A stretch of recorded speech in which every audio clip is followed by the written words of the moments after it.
Hi అండి. Welcome to my channel. ఈరోజు video వచ్చేసి raw silk blouse back neck design cutting and stitching video ఏ విధంగా చేయాలో చూపిస్తాను.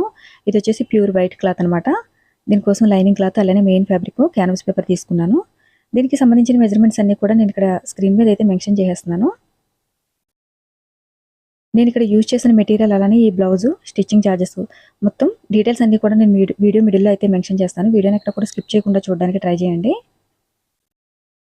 ఇక్కడ నడుం దగ్గర మెజర్మెంట్స్ని అయితే మార్కింగ్ చేసేసుకుని ఇప్పుడు నెక్ మెజర్మెంట్స్ కోసం మార్కింగ్ చేసుకోవాలి. 3 ఇంచెస్ నెక్ విడ్త్ అలానే 11 ఇంచెస్ నెక్ డౌన్ అయితే 10.5 ఇంచెస్ నెక్ డౌన్ అయితే తీసుకున్నాను అనమాట. ఇది కొంచెం deep neck blouse back neck డిజైనే. డీప్ నెక్లో ఉన్న డిజైన్ని స్టిచ్ చేసుకోవాలనుకున్న వాళ్ళు ఈ విధంగా ట్రై చేయండి. నెక్ డౌన్ తీసుకునే దగ్గర ఒక 1/2 ఇంచ్ ఎక్స్ట్రా అయితే మార్కింగ్ చేసుకోవాల్సి ఉంటుంది అనమాట. ఇది వచ్చేసి పాట్ నెక్ బ్లౌజ్ డిజైను. మీరు maximum pot neck designs stitching చేస్తున్నారని అడుగుతున్నారు. పాట్ నెక్లోనే కొంచెం డిఫరెంట్గా డిజైన్స్ని అయితే స్టిచ్చింగ్ చేస్తున్నాను. మనం ఆల్రెడీ డ్రా చేసి పెట్టుకున్న ఈ నెక్ డిజైన్ ఏదైతే ఉందో దీన్ని క్యాన్వాస్ పేపర్ మీద స్క్రీన్లో చూపించిన విధంగా ఇలా మార్కింగ్ చేసేసుకోవాలి.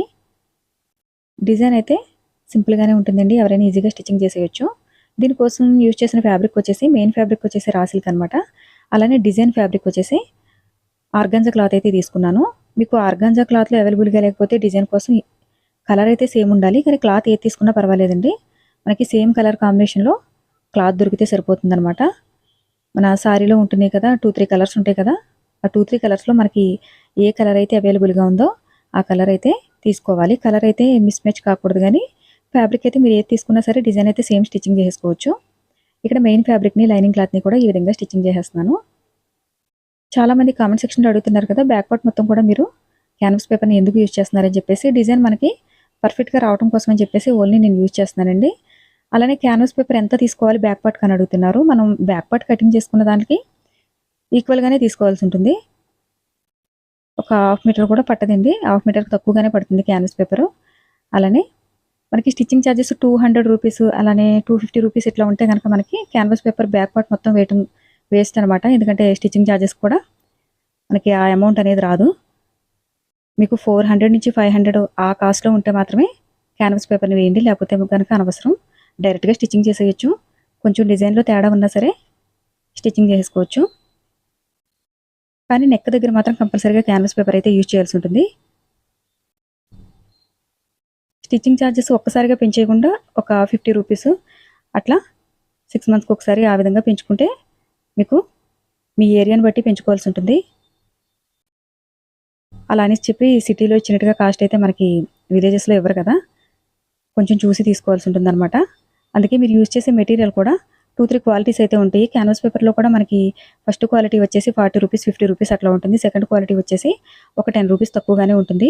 మీరు యూజ్ చేసే మెటీరియల్ కూడా మీకు ఇచ్చే స్టిచ్చింగ్ ఛార్జెస్ మీద డిపెండ్ చేసుకుని యూజ్ చేయాల్సి ఉంటుంది అనమాట. ఇక్కడ స్టిచ్చింగ్ ఛార్జెస్లో లైనింగ్ క్లాత్ అలానే యూజ్ చేసే మెటీరియల్ కూడా కలిపి చెప్తున్నారని కామెంట్ చేశారు. లేదండి, లైనింగ్ క్లాత్కి సపరేట్గా తీసుకోవాల్సి ఉంటుంది. అలానే మనం యూజ్ చేసిన రెడీమేడ్ హ్యాంగింగ్స్ కానీ బీడ్స్ కానీ వీటన్నిటికీ కూడా సపరేట్గా తీసుకోవాల్సి ఉంటుంది. ఒకవేళ కస్టమర్ లైనింగ్ క్లాత్ ఇచ్చేస్తే కనుక ప్రాబ్లం లేదు, మనల్ని వేయమంటే కనుక వీటన్నిటికీ కూడా సపరేట్గా స్టిచ్చింగ్ ఛార్జెస్ వేయాలన్నమాట. ఇవన్నీ కూడా సిటీస్లో తీసుకునే రేట్ అనమాట నేను చెప్పేది. 450 నుంచి 500, 600, 700 కూడా తీసుకుంటున్నారు కొన్ని చోట్ల షాప్స్లో అయితే. కానీ మనకి యావరేజ్గా 400 నుంచి 500 రూపీస్ అయితే లైనింగ్ బ్లౌజ్ ఈజీగా తీసుకుంటారు. ఈ విధంగా బ్యాక్ పార్ట్ని అయితే స్టిచ్చింగ్ చేసుకున్న తర్వాత డాట్స్ అయితే వేసేసుకోవాల్సి ఉంటుంది.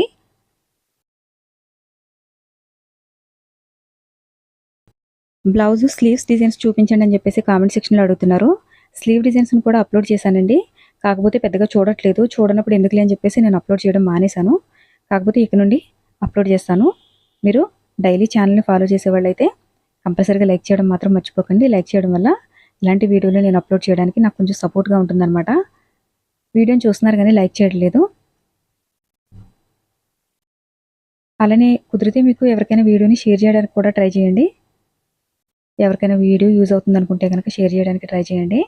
ఇక్కడ నడుము దగ్గర వచ్చేసి నేనైతే నడుము పట్టి వేస్తున్నాను. మీరు కావాలనుకుంటే పైపింగ్ వేసుకోవచ్చు.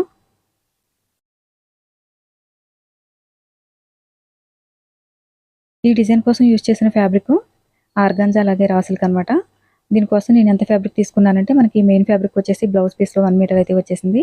అలానే డిజైన్ కోసం అని చెప్పేసి ఒక 1/2 మీటర్ అయితే ఆర్గాంజా క్లాత్ తీసుకున్నాను. ఇక్కడ 3.5 ఇంచ్ లెంత్ విడుతూ ఉన్న క్లాత్ని ఈ విధంగా తీసుకుని స్క్వేర్ షేప్లో కటింగ్ చేసేసుకుని దీన్ని స్క్రీన్లో చూపించిన విధంగా ఫోల్డింగ్ చేసేసుకోవాలి. ఇలా మనకి నెక్ చుట్టూ ఎన్ని పీసెస్ అయితే అవసరం అవుతాయి అన్ని పీసెస్ని కూడా స్టిచ్ చేసుకోవాల్సి ఉంటుందన్నమాట. డిజైన్ కొంచెం సింపుల్గానే ఉంటుంది, ఎవరైనా ఈజీగా స్టిచ్చింగ్ చేసేయగలుగుతారు. మీకు కేవలం లైనింగ్లో స్టిచ్చింగ్ చేయడం వస్తే చాలు, ఈ డిజైన్ అయితే ఎవరైనా ఈజీగా స్టిచ్చింగ్ చేసేయగలుగుతారు. డిజైన్ అయితే స్టార్టింగ్ నుంచి కూడా స్టిచ్చింగ్ చేసేస్తున్నాను. ఇక్కడ స్క్రీన్లో చూపించిన విధంగా పీసెస్ అన్నీ కూడా స్టిచ్చింగ్ చేసుకోవాలన్నమాట. ఈ పీసెస్ని స్టిచ్చింగ్ చేసేటప్పుడు ఒకటి కొంచెం పైకి కిందకి స్టిచ్చింగ్ చేస్తారంటే మీకు డిజైన్లో అయితే తేడా వచ్చేస్తుంది. డిజైన్ కొన్ని షేప్ ఏమో పెద్దగా వస్తాయి, కొన్ని ఏమో చిన్నగా వస్తాయి అనమాట. అలా కాకుండా ఈక్వల్గా ఉండేలాగా చూసుకుని స్టిచ్చింగ్ చేసుకోండి. లేటెస్ట్గా 24లో బాగా ట్రెండింగ్ అయిన బ్లౌజ్ నెక్ డిజైన్ అనమాట ఇది. అలానే మంచి కలర్ కాంబినేషన్, 2 కలర్ కాంబినేషన్లో స్టిచ్చింగ్ చేసుకుంటే చాలా బాగుంటుంది. చాలామంది అడుగుతున్నారు ప్లెయిన్ సారీలో ప్లెయిన్గా ఉండే కలర్స్లో స్టిచ్చింగ్ చేసుకోకూడదా హెవీ డిజైన్స్ అని చెప్పి. స్టిచ్చింగ్ చేసుకోవచ్చండి, దానికి ప్రాబ్లం ఏమీ లేదు. ఒకే క్లాత్లో డిజైన్ స్టిచ్చింగ్ చేసినా ఏ ప్రాబ్లం ఉండదు. డిజైన్ అయితే సేమ్ లుక్తో కనిపిస్తుంది. ఇక్కడ వచ్చేసి మనం ఆల్రెడీ స్టిచ్ చేసి పెట్టుకున్నాం కదా ఈ పీసెస్, వీటిని స్క్రీన్లో చూపించిన విధంగా ఫోల్డింగ్ చేసేసుకుని బీడ్స్ని అయితే స్టిచ్ చేస్తున్నాను అనమాట. మీకు కావాలనుకుంటే కనుక కొంచెం చిన్న సైజులో ఉన్న బీడ్స్ని అయితే తీసుకోండి. నేనైతే కొంచెం మీడియంలో ఉన్న బీడ్స్ తీసుకున్నాను. వీడియో నచ్చితే కనుక లైక్ చేయడం మర్చిపోకండి. లైక్ అయితే చాలా ఇంపార్టెంట్ అనమాట. ఇంకొంతమందికి వీడియోని సజెస్ట్ చేయడానికి లైక్ అయితే చాలా యూజ్ అవుతుంది. అలానే ఏమైనా డౌట్స్ ఉంటే కనుక కామెంట్ సెక్షన్లో కామెంట్ చేయండి, రిప్లై ఇవ్వడానికి అయితే ట్రై చేస్తాను. నెక్ చుట్టూ కూడా బీడ్స్ని అయితే స్టిచ్చింగ్ చేసేసుకోవాలి.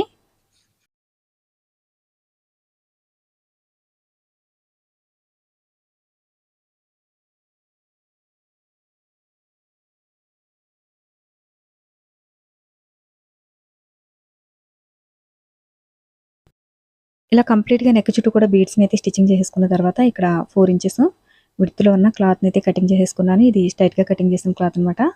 ఒక 3 మీటర్స్ పొడవులో అయితే క్లాత్ని కటింగ్ చేసుకోవాల్సి ఉంటుంది. ఈ విధంగా ఫస్ట్ అయితే స్టిచ్చింగ్ చేసేసుకుని తర్వాత దగ్గరగా ఫ్రిల్ డిజైన్ అయితే స్టిచ్చింగ్ చేసేవాల్సి ఉంటుంది.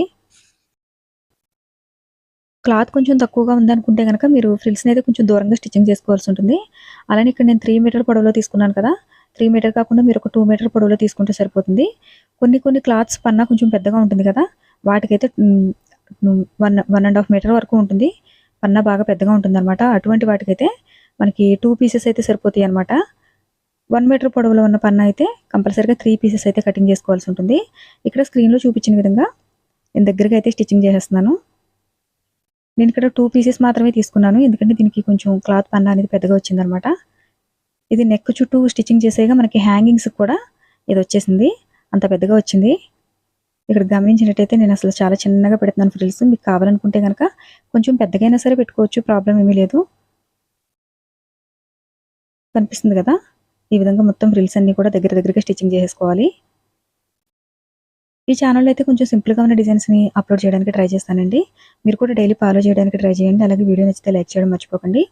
ఇక్కడ ఎక్స్ట్రాగా ఉన్న క్లాత్ ఏదైతే ఉందో ఈ క్లాత్ని కటింగ్ చేసేసుకోవాలి. ఇలా కంప్లీట్గా కటింగ్ చేసేసుకున్న తర్వాత ఇప్పుడు నెక్ చుట్టూ కూడా దీన్ని స్టిచ్చింగ్ చేసుకోవాలన్నమాట. నెక్ చుట్టూ ఆల్రెడీ బీడ్స్ డిజైన్ అయితే స్టిచ్చింగ్ చేసేసాం కదా. బీడ్స్ ఎందుకు ప్రతిదానికి ఎక్కువగా యూజ్ చేస్తున్నారని చెప్పేసి కామెంట్ సెక్షన్లో అడిగారు. మీకు బీడ్స్ ఇష్టం లేకపోతే కనుక బీడ్స్ని అయితే స్కిప్ చేసేయండి, డైరెక్ట్గా నిడిల్తో స్టిచ్చింగ్ చేసేసుకోండి. బీడ్స్ అయితే కలర్ షేడ్ అవుతాయి, ఎంత కాస్ట్లీ తీసుకున్నా సరే మీకు కలర్ అయితే షేడ్ అవుతుంది, కొంచెం లేట్ అవుతుంది అనమాట. మంచి క్వాలిటీలో తీసుకున్న అయితే కొంచెం లేట్గా షేడ్ అవుతుంది, లో క్వాలిటీ అయితే కొంచెం ముందుగా షేడ్ అవుతాయి. షేడ్ అవని బీడ్స్ అంటూ ఉండవు. ఒకవేళ మీకు అంతగా షేడ్ అయ్యేలా కనబడకూడదు అని అనుకుంటే కనుక సిల్వర్ కలర్లో అయితే ట్రై చేయండి. సిల్వర్ కలర్ అయితే మనకి డిజైన్ అంతా ఇదిగా కనిపించదు, కానీ అవైతే కొంచెం లేట్గా షేడ్ అవ్వడం జరుగుతుంది. అందు గురించి అని చెప్పేసి సిల్వర్ కలర్ తీసుకోండి. కాస్ట్ అయితే గోల్డ్ కలర్ కన్నా సిల్వర్ కలర్ డబల్ ఉంటుందన్నమాట. ఈ విధంగా నెక్ చుట్టూ కూడా ఫ్రిల్స్ని స్టిచ్చింగ్ చేసుకున్న తర్వాత ఇప్పుడు మనకి ఎక్స్ట్రా మిగిలిన క్లాత్ వచ్చేసి మనకి స్లీవ్ డిజైన్ దగ్గరైనా యూజ్ చేసుకోవచ్చు, లేదంటే హ్యాంగింగ్స్ దగ్గరైనా యూజ్ చేసుకోవచ్చు. ఇలా షోల్డర్ దగ్గర కూడా మనకి క్లాత్ అనేది పోకుండా జాగ్రత్తగా స్టిచ్ చేసుకోవాలి. ఇప్పుడు దీన్ని లేస్తో అయితే కవర్ చేసేయచ్చు అనమాట. మీరు కావాలనుకుంటే కనుక క్లాత్ని కూడా యూజ్ చేయొచ్చు. క్రాస్గా కటింగ్ చేసిన వైట్ కలర్ క్లాత్ని తీసుకుని స్టిచ్చెస్ బయటకు కనపడకుండా, ఈ థ్రెడ్స్ ఇవి కూడా బయటకు కనపడకుండా నీట్గా స్టిచ్చింగ్ చేసేసుకోవచ్చు. నేనైతే లేస్ని తీసుకున్నాను మీడియం సైజు, ఎందుకంటే మనం ఆల్రెడీ ఇక్కడ గోల్డ్ కలర్ బీడ్స్ అయితే యూజ్ చేసాం కదా.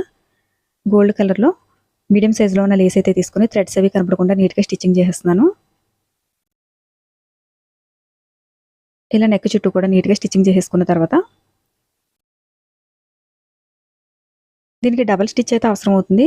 కంపల్సరీగా 2 టైమ్స్ అయితే స్టిచ్ చేయాలన్నమాట.